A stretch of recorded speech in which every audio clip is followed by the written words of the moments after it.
C'est un vrai danger. Dans la ville de Man, à l'extrême ouest de la Côte d'Ivoire, un phénomène alarmant prend de l'ampleur. Des jeunes filles, souvent scolarisées, dépourvues de ressources et de soutien, mettent leur vie en danger pour interrompre des grossesses indésirées. La méthode qu'elles utilisent? Une substance que personne n'aurait imaginée, le ciment en poudre.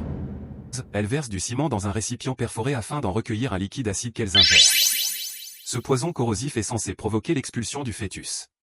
Ce poison corrosif, censé provoquer l'expulsion du fœtus, agit en réalité comme un agent destructeur pour l'organisme tout entier. Une telle ingestion peut entraîner des brûlures internes sévères, des hémorragies incontrôlables, des lésions irréversibles de l'appareil digestif et, dans de nombreux cas, la mort. Agnès Doche, la coordinatrice de l'ONG Action pour le développement et la protection de la famille, ADPF, témoigne.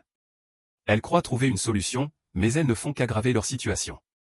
Nous avons déjà enregistré 15 cas en seulement 2 mois, et certaines jeunes filles n'ont pas survécu. C'est une véritable tragédie.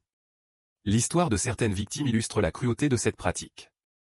L'une d'elles, aujourd'hui introuvable, souffrait de graves lésions internes. Faute de moyens, elle a quitté l'hôpital pour retourner dans son village. Sa famille n'a plus donné de nouvelles depuis des mois. Je ne savais pas quoi faire. J'avais peur de la réaction de mes parents et du regard des autres. Une amie m'a dit que ça marchait. J'ai failli en mourir.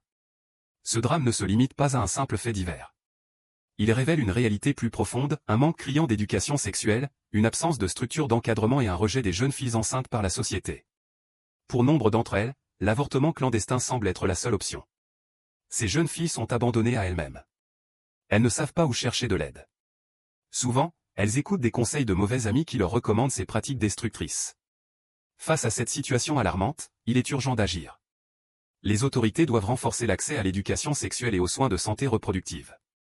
Les associations locales doivent recevoir plus de soutien pour sensibiliser et accompagner ces jeunes filles en détresse. Image d'une campagne de sensibilisation dans un lycée, d'une affiche mettant en garde contre les dangers des avortements clandestins. La vie de ces jeunes filles est en jeu. Elles ont besoin d'aide, de soutien et d'une société qui leur tend la main plutôt que de les condamner.